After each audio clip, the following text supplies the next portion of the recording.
Welcome to Women's Leadership Today. I'm your host, Michelle Myers. Today we're talking with Nicole Riegl, Head of Enterprise Education Strategy at the Institutes. As Head of Enterprise Education Strategy at the Institutes, Nicole focuses on launching new enterprise education initiatives and growing current initiatives across more than 15 business units. She leads the internal innovation and transformation team, oversees the Institute's Enterprise Education Department, and also serves as president of the board of the Wharton Esherick Museum. Welcome, Nicole. Thanks, Michelle. It's great to be here. We appreciate you joining us. And Nicole, can you share a bit more about your professional journey with us? Sure, I'd be happy to. So my background has been basically in marketing and operations, and I've spent probably the better part of the last 20 years running different divisions at two different companies. In many cases, I was asked to step in to take over a division because I think in many cases I'm identified as a person who gets things done. I like to think of that as my strength or superpower. And so that, as a result, has really allowed me to learn different things, have different experiences. And as I like to say in the company that I worked for previously, we would talk a lot about if you did well, you were rewarded with more challenging things. And so my career, I think every time I've taken something new on has been a new challenge. I would like to mention, though, too, that I don't think I'd be where I am in my career right now if it weren't for volunteer opportunities. So earlier in my career, I had the opportunity to volunteer at my college. You mentioned a museum where I currently serve as the board president. Those opportunities have really allowed me to flex my leadership muscles and try things outside of the work environment. And if you think about it, it's much lower risk, right? There's no annual review. My salary doesn't depend on it. I can get feedback from my peers with whom I'm volunteering. And so that has really shaped and I think helped me expand and grow in my career more so than it would have been if I had just relied on my work experiences. So I definitely take that as part of my professional journey. And where was your favorite place that you volunteered? All of them have been good opportunities, but I've done a lot of volunteer work for my college, and I think that's near and dear to my heart. When I graduated, I knew I'd probably be an active volunteer, and I have been and continue to be active in volunteering there.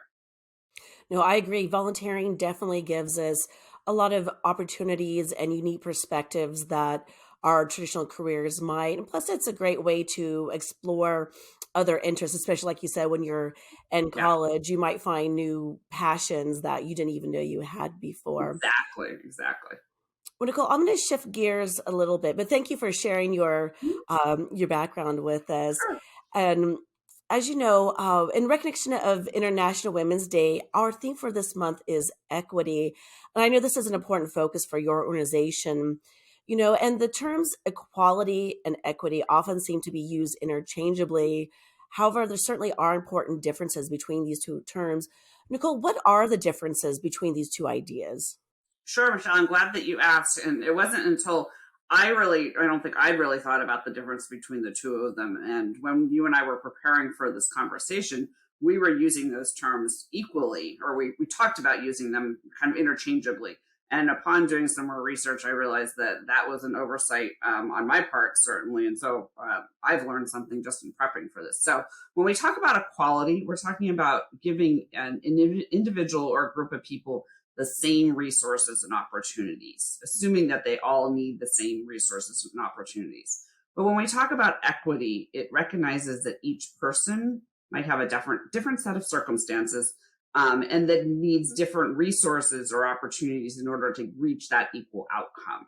And so there's this great graphic that I came across, and I'm just going to talk through what that graphic looks like because I think it illustrates the point pretty well. And so imagine that you've got a group of people who are looking at a baseball field, but there's a wall that separates them or a fence that separates them. And so there's a man, and as you can see in the graphic, there's a man who is standing on the left-hand side, let me say, in the equality side. There's a man standing on a box.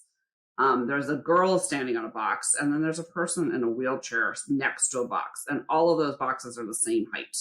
And that is what equality is. We've given the box to all three of them, but it is not serving the need. Ultimately, they are not reaching. They're not all able to see over the fence and see the baseball game.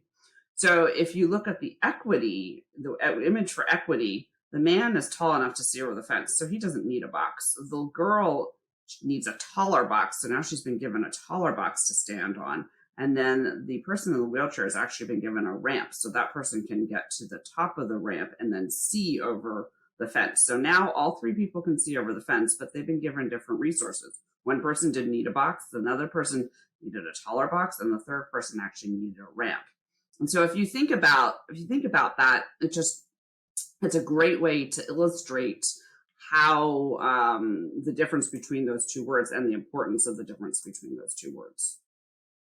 I definitely think we do need to shift the way that we look at these two terms for sure. And there are different differences. And I think we're starting to see organizations make that shift more and more. And as we start to see more boomers and even Gen Xers retiring and taking their knowledge with them, essentially creating a talent gap, do you see this as an opportunity for employers to create more equitable recruiting and hiring practices? 100% yes. There's no question about that. And absolutely, there's a need. It's an opportunity, and there's actually a need. I think with many industries, and I work for the Institutes, which, as you mentioned earlier, is a global not-for-profit that's comprised of a diverse set of business units who focus on educating, elevating, and connecting risk and insurance professionals. So we're talking about the insurance and risk industry, basically. We know that we cannot fill all the jobs with the people that are currently working in those positions. And so it's really an opportunity for us to say, well, let's think about things differently. How do we create, as you said, more equitable recruiting and hiring practices? And when we think about being equitable, means that it's not a one size fits all. We've got to look at different ways to recruit different people, and because we're not going to be able to fill that talent gap if we can't.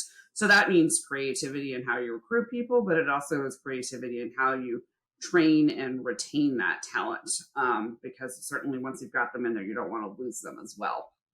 I do think too that culture is extremely important. I mean, we hear about that a lot.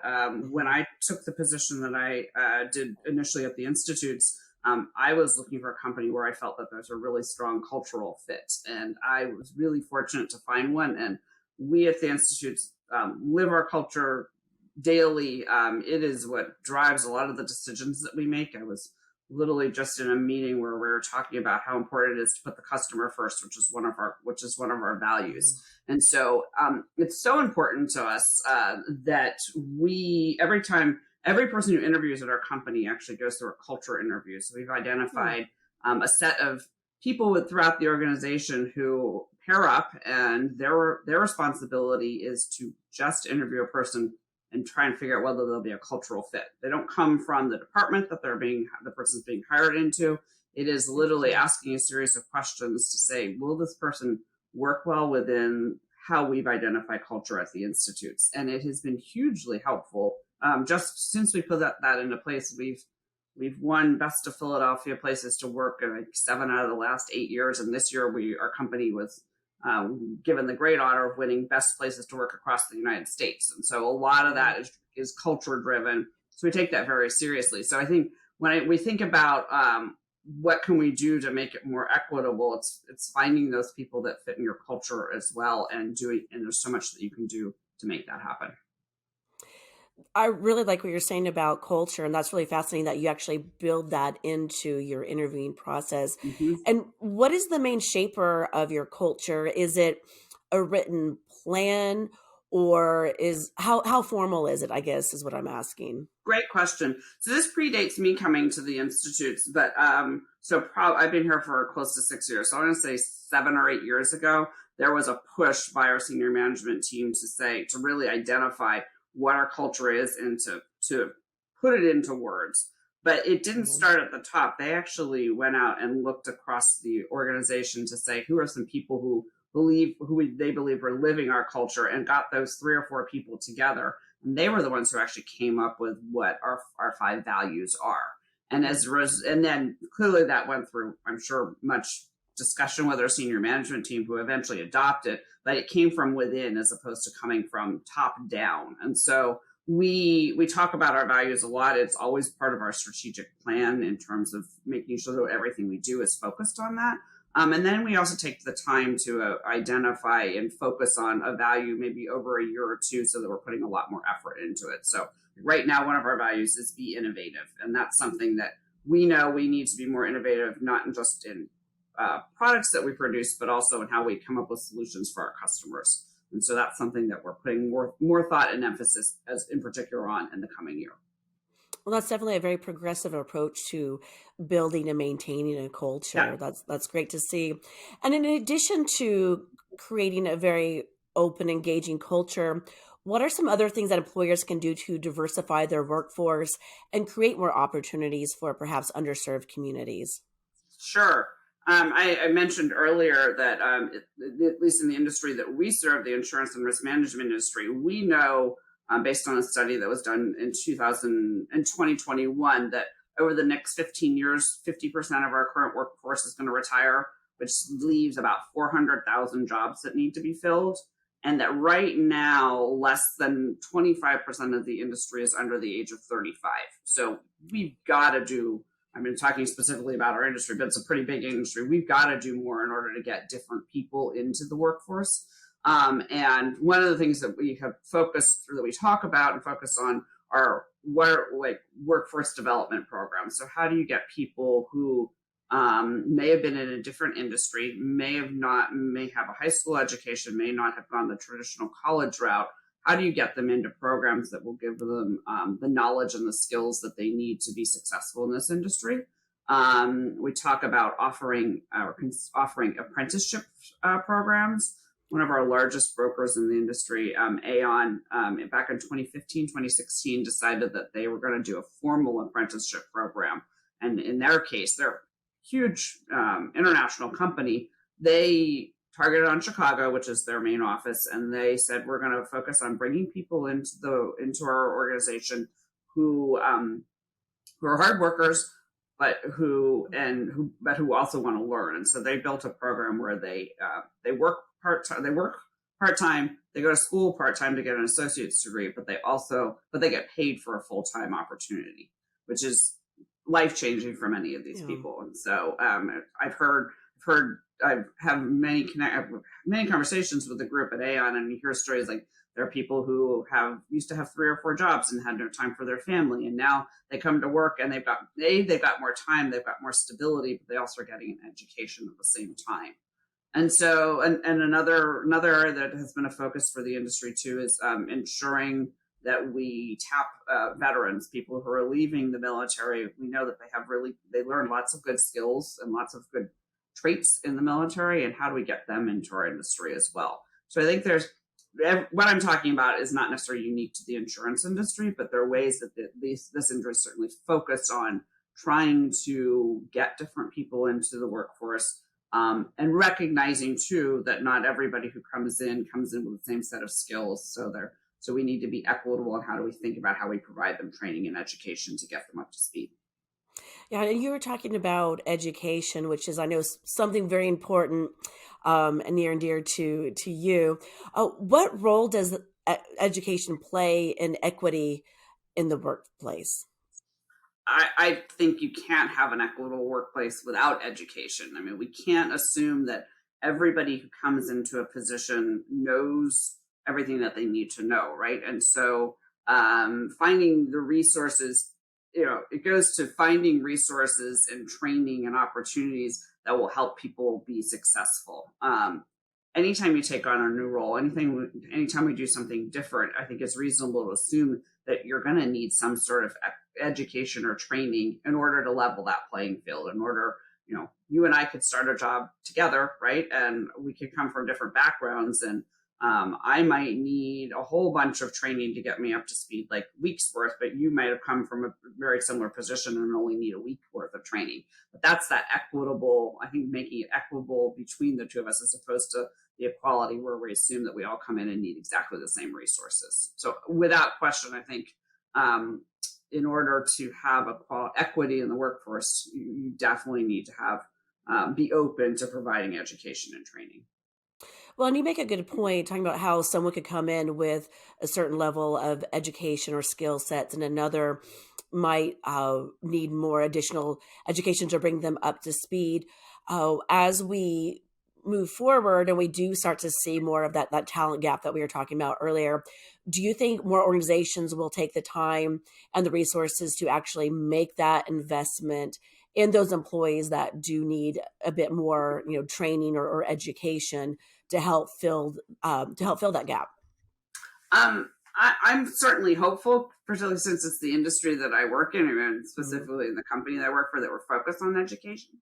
But I do think, I mean, we one of our divisions did a project with an insurance network. So it's basically a bunch of very talented insurance agencies come together to form a network so that they can share resources because they don't typically, agencies don't tend to be very large, but we did a project with them to build out what we call a learning matrix, basically in order to, Okay. so you work at an agency, it's kind of similar to the example I just provided. We both work at the same agency, but we might have different skills. So you go through this learning matrix tool, and it will assess what education I need versus what education you need in order to kind of get us to the same level, to level set expectations. And so they contracted with us to put together this matrix using our education, but they recognize that not only do they need to bring new people into the industry, bring new people into their agencies and get them up to speed, but they also then want to make sure that they're advancing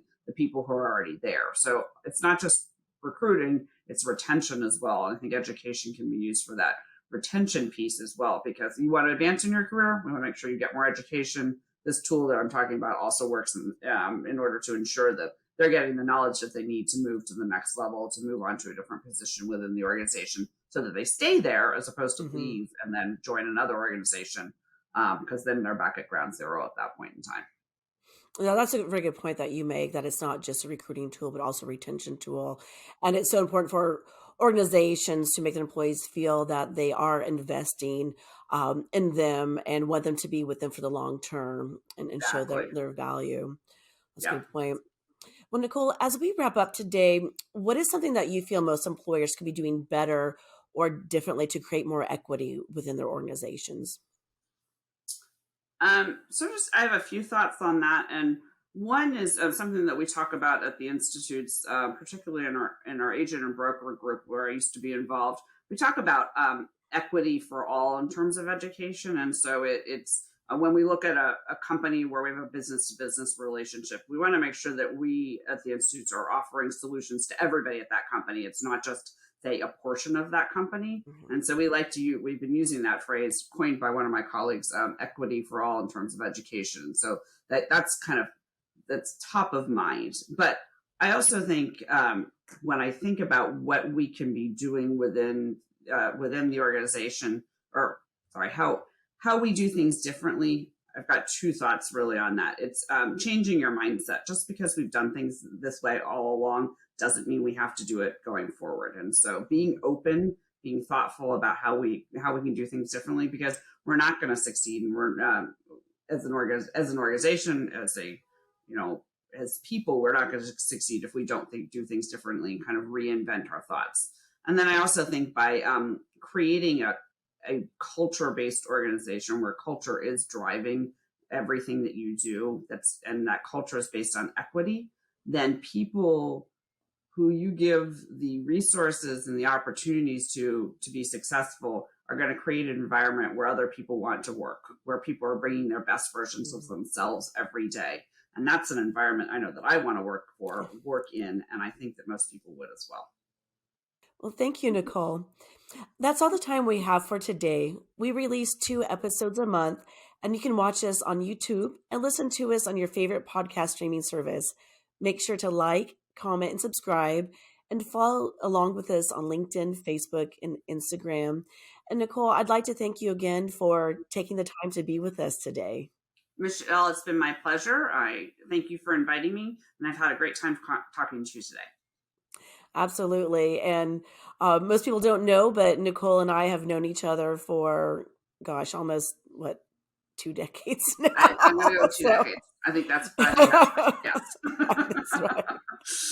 Yes. But thank you again, Nicole, and thank you to all of our listeners.